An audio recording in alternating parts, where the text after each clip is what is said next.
This is my true story. I spent 3 years helping my husband pay off his $72,000 debt. I worked 2 jobs. I gave up everything. Then he threw a party to celebrate being debt-free. He gave a speech about his fresh start and his bright future, but he never mentioned my name once. That night, he looked at me and said I was just a stepping stone. Nothing more. He said now that he was financially stable, he could do better than me. I did not argue. I just smiled. The next morning, I walked into a lawyer's office and did something that destroyed him completely. Before I tell you what happened, tell me where you are watching from and subscribe. When I met my husband, he was drowning in debt. $72,000. Credit cards maxed out. Student loans in default. Car repossessed. He could not get approved for anything. Could not rent an apartment. Could not buy a car. Could not even get a cell phone plan in his own name. His credit score was so bad that banks would not touch him. He told me about it on our third date. Said he made some bad choices in his 20s. Said he was working on fixing it, but it was hard. He looked so ashamed, so embarrassed. I felt bad for him. I thought everyone deserves a second chance. Everyone makes mistakes. So when we got serious, when we moved in together, I decided to help him. I worked as an accountant, made decent money, had good credit, had savings.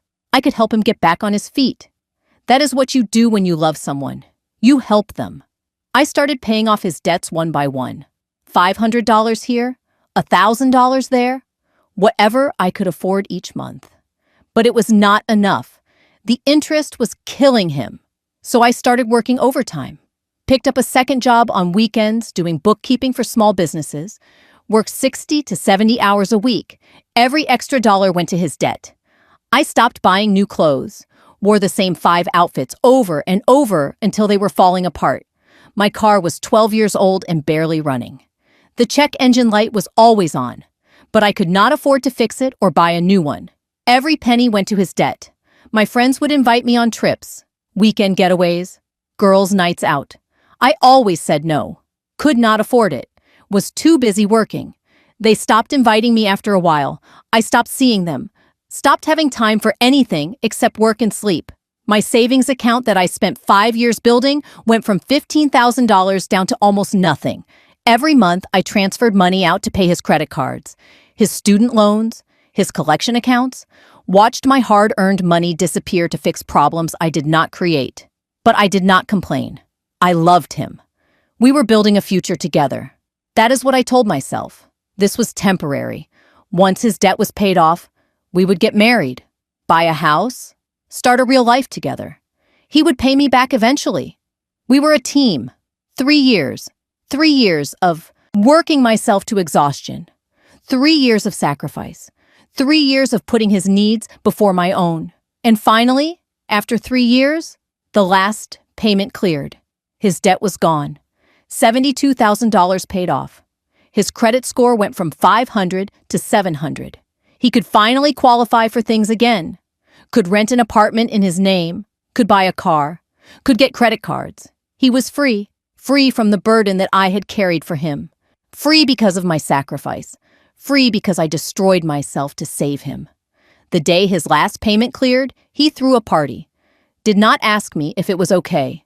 Just invited his entire family over to our apartment, his parents, his siblings, his aunts and uncles, cousins, friends.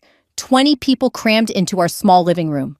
The living room that I paid rent for alone the last 6 months because he said he needed to save money. I bought the food for the party, bought the drinks, cleaned the apartment, set everything up, just like I always did. Nobody offered to help. Nobody offered to contribute money. They just showed up expecting everything to be ready, and it was, because I made sure it was. My husband stood in the middle of the living room with a beer in his hand. Everyone gathered around him. He started giving a speech, talking about how hard the last few years had been, how he struggled with debt, how it weighed on him, how he worked so hard to get out of it, how proud he was of himself for finally being free. He talked about his dreams, about buying a house, about starting a business, about traveling, about all the things he could finally do now that he was not buried under debt. He talked about his future, his plans, his goals, like it was all his, Like he did it alone. He never said my name. Not once. Never mentioned that I worked 2 jobs for 3 years. Never mentioned the $72,000 that came from my bank account. Never mentioned my sacrifice, my exhaustion, my support. I stood in the corner of the room, watching him take credit for everything I did, watching his family congratulate him, tell him how proud they were, tell him he worked so hard. His mother hugged him with tears in her eyes, said she was so proud of the man he became. His father shook his hand, told him he always knew he would figure it out. His siblings patted him on the back, made jokes about him finally growing up. Nobody looked at me. Nobody thanked me.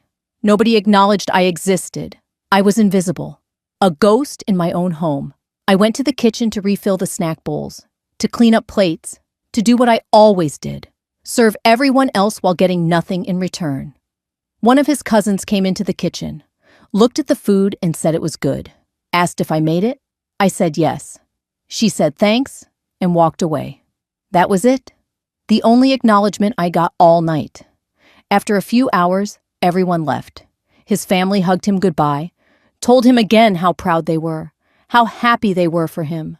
They walked past me on their way out. A few of them said bye. Most did not say anything at all. Then it was just us. Just me and my husband in the apartment that I paid for, surrounded by dirty dishes and empty bottles. He was still smiling, still riding the high of his celebration, of his achievement, of taking credit for my work. I started cleaning up. He sat on the couch scrolling through his phone, not helping, not thanking me, just existing in the space I provided for him. I was in the kitchen washing dishes. My hands were in soapy water scrubbing plates that his family ate off of, plates I bought, food I paid for.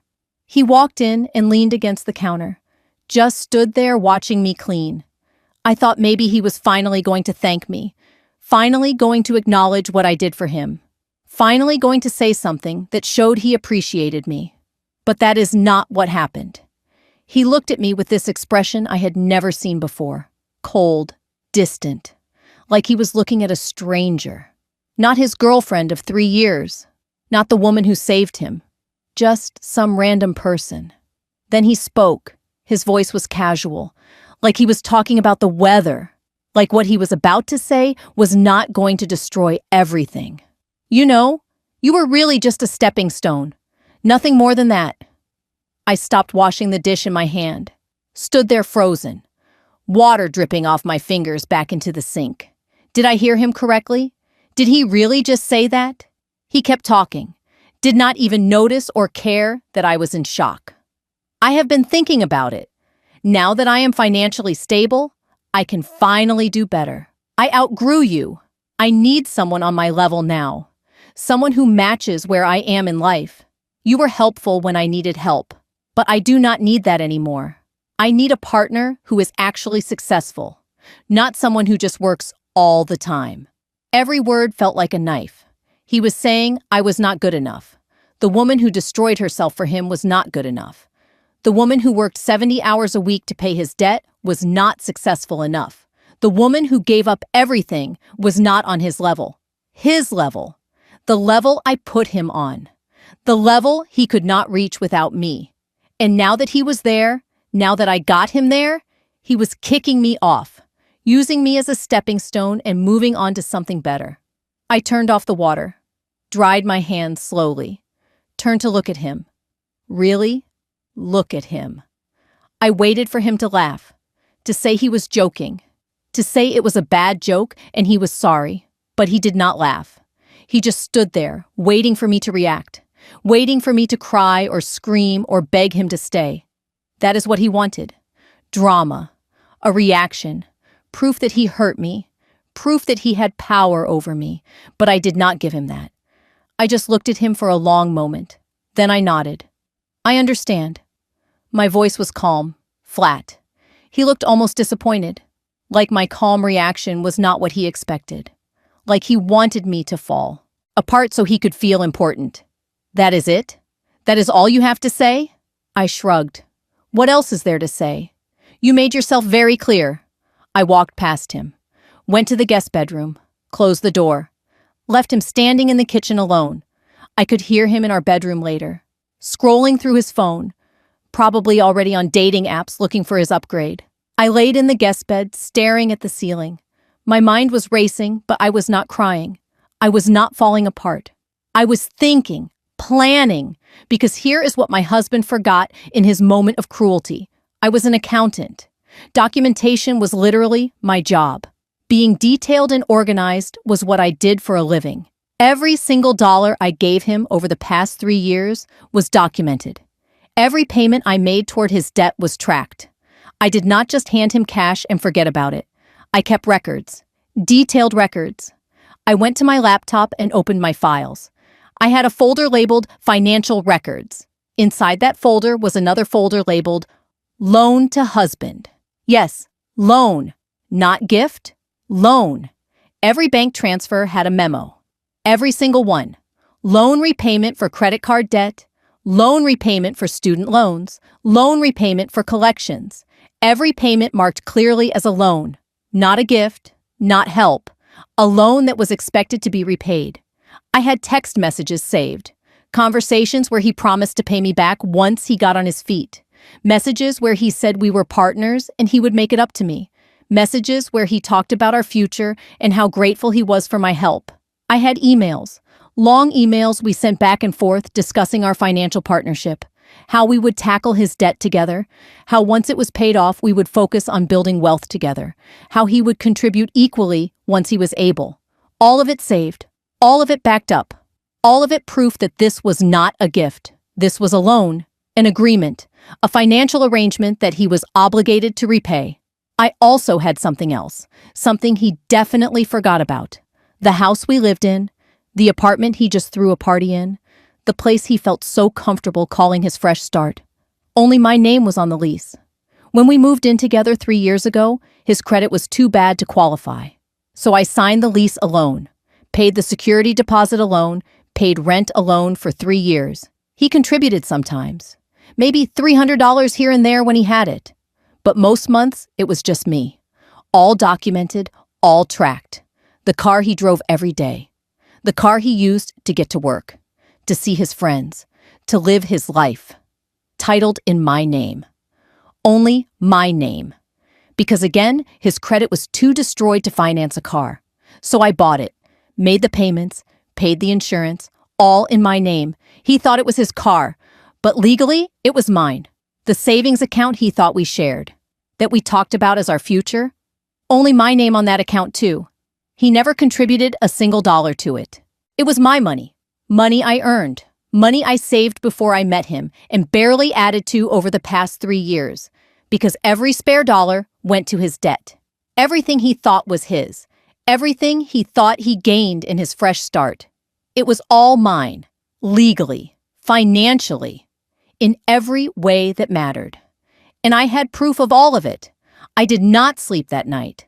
I laid in the guest bed going through all my files, making sure everything was organized, making sure I had copies of everything, bank statements, text messages, emails, lease agreements, car title, account statements, everything.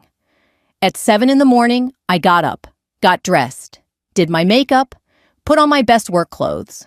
I looked professional, calm, put together, nothing like the destroyed woman he probably expected to find. He was still asleep in our bedroom. I grabbed my laptop bag with all my documents, grabbed my purse, walked out without saying a word. I had already researched divorce lawyers the night before, found one with excellent reviews, specializing in financial disputes. I called her office as soon as they opened at 8, told the receptionist I needed an emergency consultation.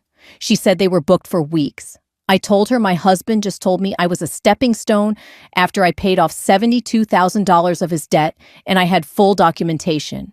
She put me on hold, came back 2 minutes later and said the lawyer could see me at 9. I drove to the office, sat in the waiting room with my laptop bag, calm, focused, ready. The lawyer called me back. Her name was Mrs. Chen. She was maybe 50, professional looking, serious face. She sat down across from me and asked me to explain the situation. I told her everything about his debt, about working 2 jobs for 3 years, about the $72,000 I paid, about the party where he took all the credit, about him calling me a stepping stone, about him saying he outgrew me and needed someone better. She listened without interrupting, taking notes. When I finished, she asked if I had any documentation. I smiled, opened my laptop, showed her my folders. She started going through the files. Her face changed as she looked at each document. The bank transfers with loan repayment in the memo. The text messages where he promised to pay me back. The emails discussing our financial partnership. She actually smiled. A real smile. She looked up at me. Did you document all of this knowing you might need it someday? I shook my head. No. I document everything by habit. I work in finance. This is just how I operate. Every transaction gets tracked and categorized.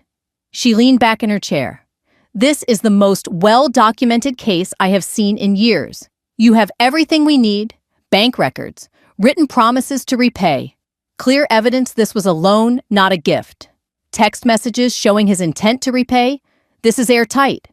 She asked me about assets. I told her about the apartment lease in only my name, the car titled Only to Me, the savings account he never contributed to. She smiled again, bigger this time. He thinks he outgrew you? He thinks he is on a higher level now? Let me show him exactly where he stands, which is nowhere, because everything he thinks he has is actually yours. Mrs. Chen explained exactly what we were going to do. First, file for divorce. Straightforward. No contest needed since we were not legally married yet, just living together. That made things easier. Second, and this was the important part, file a civil lawsuit for loan repayment. All $72,000, plus interest. She calculated 3 years of interest at a reasonable rate. It came out to almost $80,000 total. She said we had every legal right to demand repayment. I had documentation proving it was a loan. I had his written promises to repay. I had evidence of a financial agreement between us. This was not a gift. This was money owed. She asked if I wanted to proceed. I did not hesitate. Yes. Absolutely, yes. She drafted the paperwork right there. Divorce filing, civil lawsuit, demand for repayment, all of it. She said she would have him served at his workplace. Maximum embarrassment, maximum impact. I signed everything, paid her retainer fee. She said she would file everything that day and he would be served tomorrow. I went home. He was awake now, sitting on the couch. He looked at me when I walked in. Where were you? His tone was annoyed, like I owed him an explanation. Out! I went to the bedroom, started packing his things. Not mine. His. He followed me. What are you doing? I did not look at him, just kept folding his clothes and putting them in boxes. You said you outgrew me. You said you need someone on your level, so I am helping you move on. You need to leave. He laughed. Actually, laughed. You cannot kick me out. I live here too. I stopped packing, looked at him. No, you do not. Only my name is on the lease. This is my apartment. You have been a guest for 3 years. And now I am asking you to leave. His face changed. Confusion, then anger. You are being ridiculous. You are overreacting. I said some things I did not mean. We can work this out. I shook my head. No, we cannot. You made yourself very clear last night. You used me. You admitted it. You called me a stepping stone. Those were your exact words. So now you can step off and find your own stone to stand on. He tried to grab my arm. I pulled away. Do not touch me. Pack your things and get out. You have until tonight. He stood there staring at me, probably trying to figure out if I was serious. I was completely serious. He finally started throwing his clothes in a box, muttering under his breath about me being crazy, about overreacting, about not being able to take a joke. But I was not listening. I was already done with him. He packed 2 boxes and left, said he would come back for the rest later, said we would talk when I calmed down. I did not respond, just closed the door behind him and locked it. Changed the locks that same day. He was not getting back in. The next day, I was at work when my phone started buzzing. Text messages, calls, all from him. I ignored them. Let them pile up. Around 2 in the afternoon, I got a text from someone I did not know. A number I did not recognize. You should know your boyfriend just got served with a lawsuit at work. Everyone saw it. He looked like he was going to pass out. It was crazy. Then I realized it was someone from his office. Someone who witnessed him getting served. Someone who thought I should know. I did not respond. But I felt satisfaction. Deep satisfaction. Knowing that his moment of humiliation was happening right now. Just like he humiliated me at that party. Just like he made me invisible in front of his family. Now, he was getting his. My phone kept buzzing. More calls from him. I let every single one go to voicemail. Finally, I listened to them during my lunch break. The first one was angry. What the hell is this? You are suing me? Are you insane? You cannot do this. This is ridiculous. Call me back right now. The second one was still angry, but with confusion mixed in. I just talked to a lawyer. They said you are suing me for $80,000? Where are you getting that number? We need to talk about this. This is insane. The third one was less angry, more panicked. Okay, I know you are mad. I get it. But suing me? Really? We can work this out. Just drop the lawsuit and we can talk. The fourth one was bargaining. Look, I am sorry about what I said. I did not mean it. I was drunk and stupid. You know I love you. Please, just call me back. We can fix this. Just drop the lawsuit. By the seventh voicemail, his tone had completely changed. He was begging. Please, please, just talk to me. I cannot afford a lawsuit. I just got out of debt. I cannot go back into debt. Please, I am begging you. Just call me back. The voicemails kept coming throughout the day. 17 total. Each one more desperate than the last. I did not call him back. Did not respond to any texts. Just let him panic. Let him feel what it was like to have no control. To have someone else hold all the power. That evening, Mrs. Chen called me. He contacted my office. Left 3 voicemails. Wants to negotiate. Wants to talk settlement. I told him we are not negotiating. We are going to court. He asked what you want. I told him we want full repayment as outlined in the lawsuit. He said he cannot afford it. I told him that is not our problem. I could hear the smile in her voice. She was enjoying this. So was I. She continued. He is scrambling. Called back an hour later. Asked if we could do a payment plan. I told him we will let the judge decide. He is panicking. Good.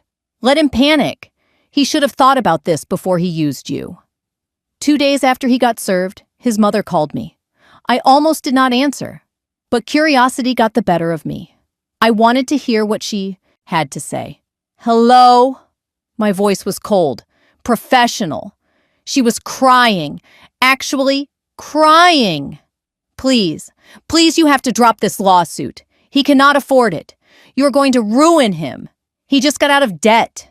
You know how hard he worked. I almost laughed. How hard he worked. He did not work hard. I worked hard. I paid his debt.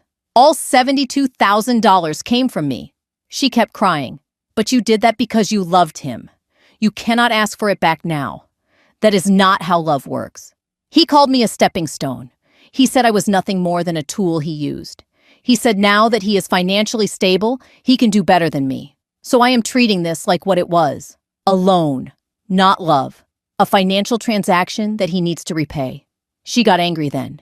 You are being vindictive. You are trying to hurt him because your feelings are hurt. This is cruel. No. What is cruel is using someone for 3 years and then throwing them away the second you do not need them anymore. What is cruel is taking credit for work someone else did. What is cruel is calling someone a stepping stone after they saved you. She hung up on me. Then his father called. He was calmer than his mother, tried a different approach. I understand you are hurt.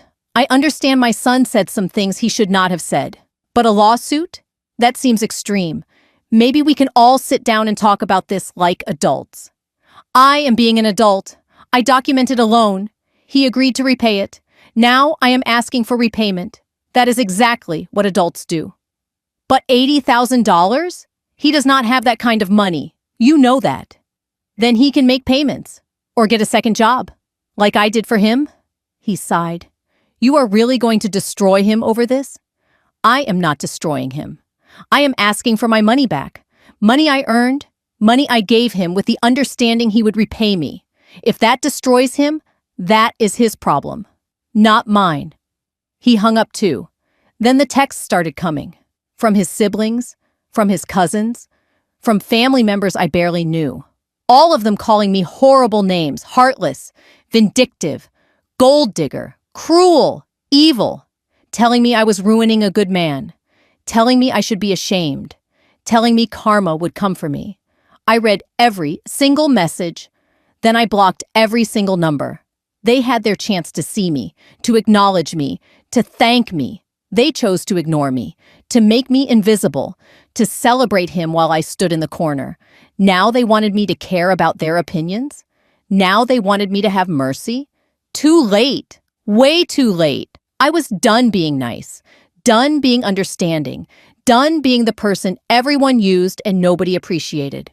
3 months later, we went to court. Civil court for the loan repayment. My husband showed up with a cheap lawyer, someone he probably found online, someone who clearly did not prepare him for what was coming.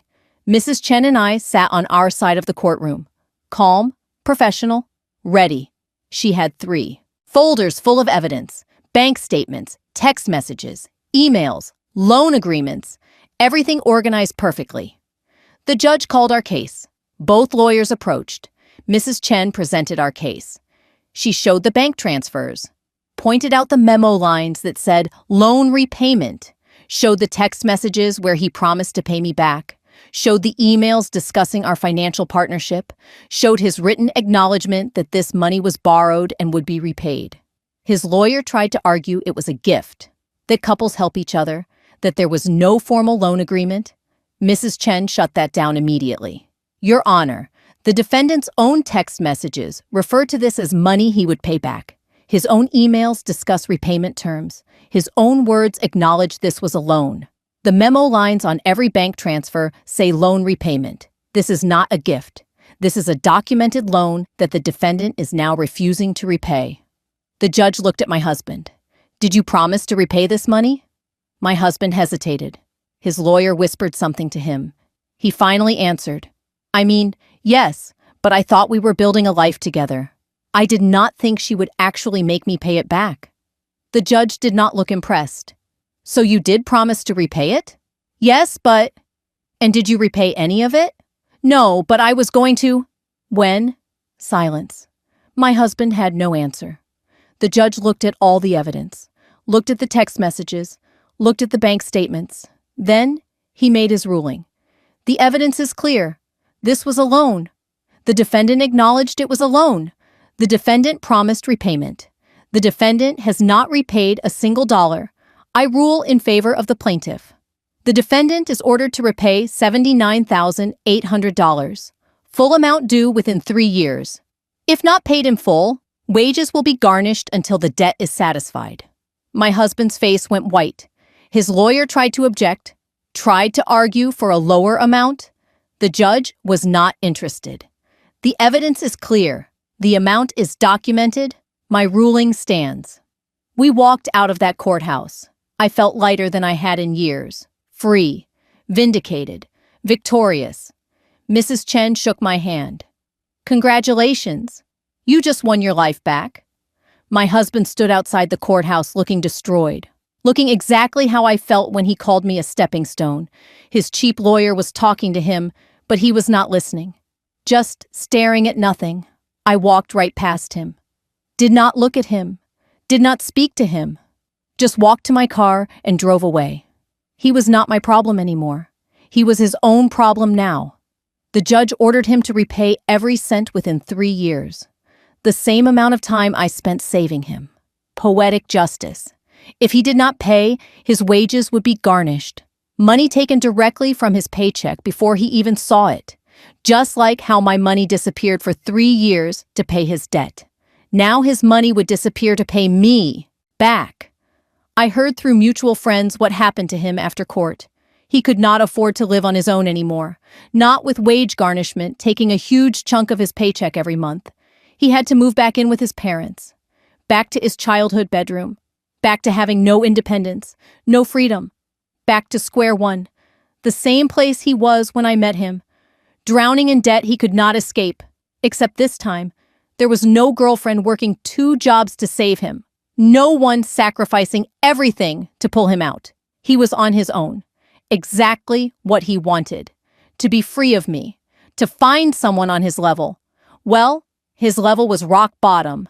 And nobody wanted to date a man in his 30s living with his parents and buried in debt. I heard he tried dating. Went on apps looking for his upgrade. The woman who was better than me. But turns out, women on his level did not want him. When they found out about his financial situation, they disappeared. Nobody wanted to be his next stepping stone. Me? I finally lived the life I deserved. The life I put on hold for 3 years. I quit my second job, went back to working normal hours, had weekends free again. I bought new clothes, not 5 outfits that I wore until they fell apart, but a whole new wardrobe. I bought a new car, traded in that 12-year-old piece of junk for something reliable and nice. Something I actually enjoyed driving. I reconnected with friends, the ones who stopped inviting me out because I always said no. They welcomed me back. We started doing girls' trips again. Weekend getaways, things I missed for 3 years. I started saving money again, building my account back up.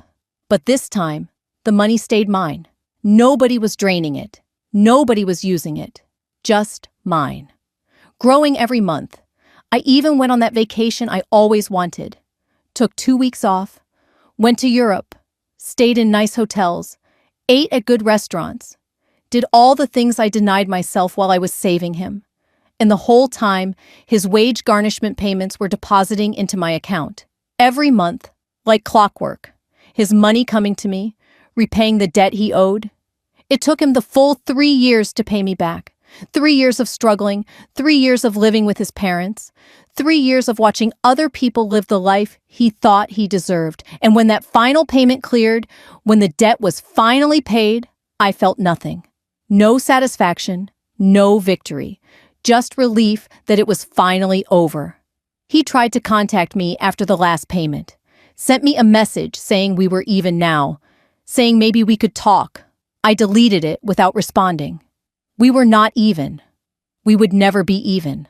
Because I gave him 3 years of my life that I could never get back.